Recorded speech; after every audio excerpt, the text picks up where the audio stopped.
Good morning, Europe. A very warm welcome to the programme. Let's begin by looking at our top stories on this Tuesday, the 7th of June. UK Prime Minister Boris Johnson survives a vote of confidence. But with over 40% of Conservative MPs wanting to oust him, the road ahead is still rocky. The UN's nuclear watchdog looks to send experts to a plant in Zaporizhia, now held by Russia, as data is not being transmitted as it should.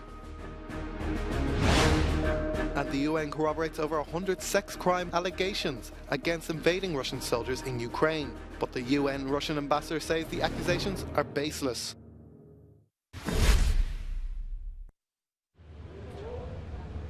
UK Prime Minister Boris Johnson has emerged a winner, but at the same time a wounded leader after surviving a vote of confidence. The result was not really in any doubt, but the size of the rebellion by his own backbenchers has weakened him.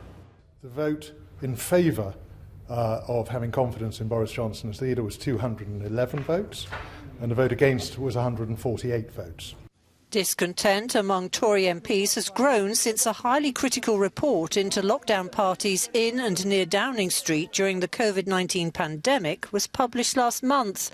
Johnson himself has been fined for breaking the rules which he made. Even so, the Prime Minister was upbeat after the confidence vote. So I think it's a convincing result, a decisive result, and what it means is that as a government, we can move on and focus on the stuff that I think really matters to people.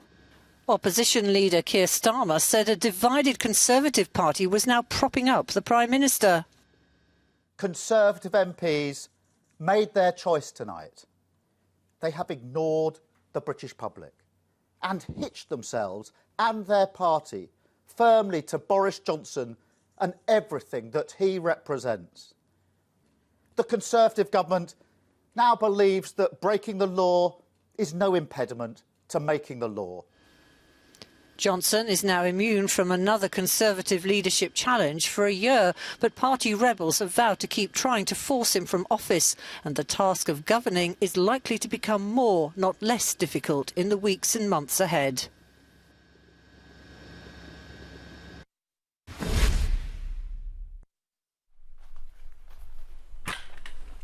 Russian invaders left a trail of destruction in Ukraine, and its soldiers have been accused of a litany of sex crimes.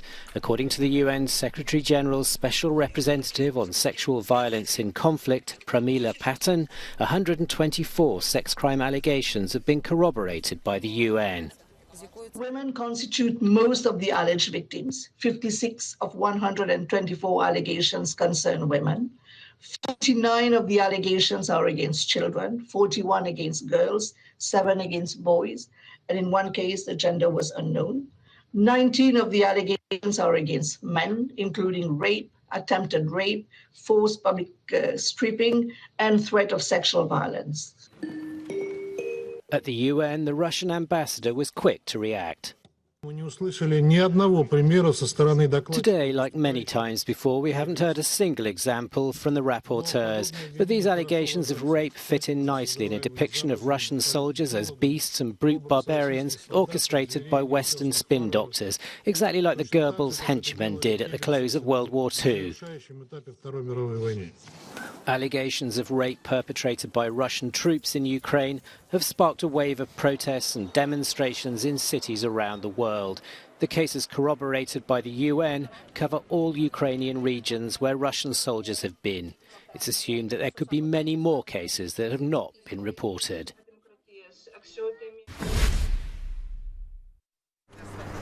The UN nuclear watchdog is working on sending an international mission of experts to the Russian-held nuclear plant at Zaporizhia in Ukraine. Staff at Europe's largest plant are currently working for Russia's state nuclear agency Rosatom, where data on its nuclear material is not being transmitted to the International Atomic Energy Agency, which it is required to do. Speaking in Vienna, the head of the IAEA, Rafael Grossi, voiced grave concerns. The Ukrainian regulator has informed us that they have lost control of the nuclear material. The Ukrainian authorities have said just last week that the supply chain has been interrupted.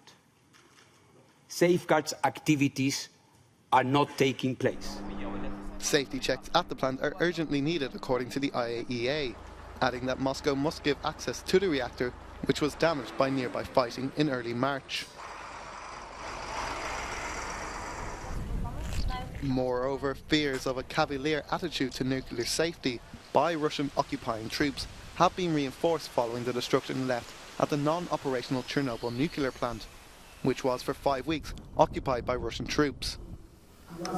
They are said to have damaged the plant and looted its key logistics, including computers and irreplaceable software.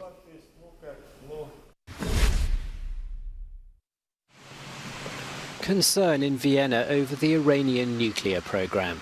According to the latest International Atomic Energy Agency report, the theocratic Iranian regime already has more than 3,800 kilograms of enriched uranium, far more than the 300 kilograms provided for in the 2015 nuclear agreement, and almost enough to make nuclear weapons. Since they are continuing with the process, well, then it's a matter of just a few weeks, let's say. Let's put it like that. The agency also denounces Iran's lack of transparency about the origin and nature of man-made uranium particles in at least 3 undeclared nuclear facilities. Tehran stopped its part of the nuclear deal in 2019, a year after the Trump administration pulled the US out. Biden White House negotiations to revive a nuclear deal have been stalled since March.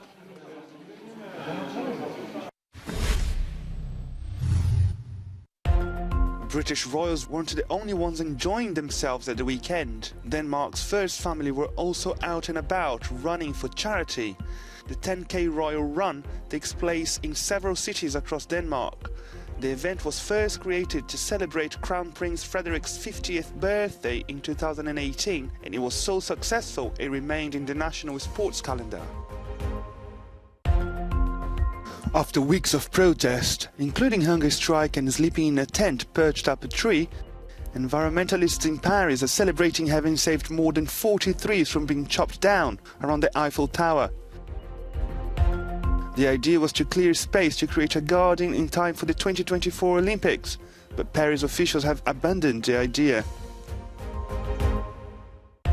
Police in the Dominican Republic have detained a suspect in the fatal shooting of the Environment and Natural Resources Minister. The 55-year-old Orlando Jorge Mera was holding a meeting at the time of the attack, said to have been carried out by a close personal friend.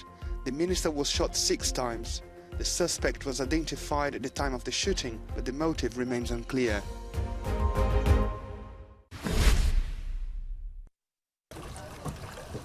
Standing up for the future of a lake known as the Viennese Sea, 120 people braved the sun and took to the water to take part in SOS Neusiedl Lake.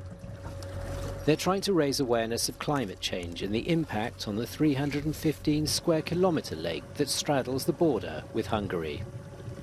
To protect our environment and our surrounding is, I think, important for every part of the society. This is not a question of being sportive or not. This is a question, I do something or I sit at home and wait other people doing something for me, and we have to act now. Participants covered 37 kilometres. Some on paddleboards, others in kayaks or canoes.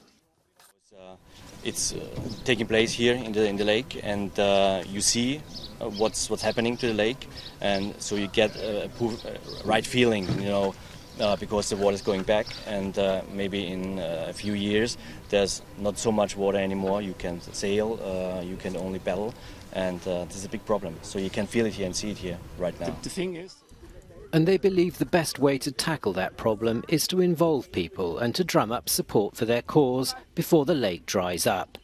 The Austrian campaign has taken inspiration from the approach taken in another threatened lake, the Vögelånger in Venice.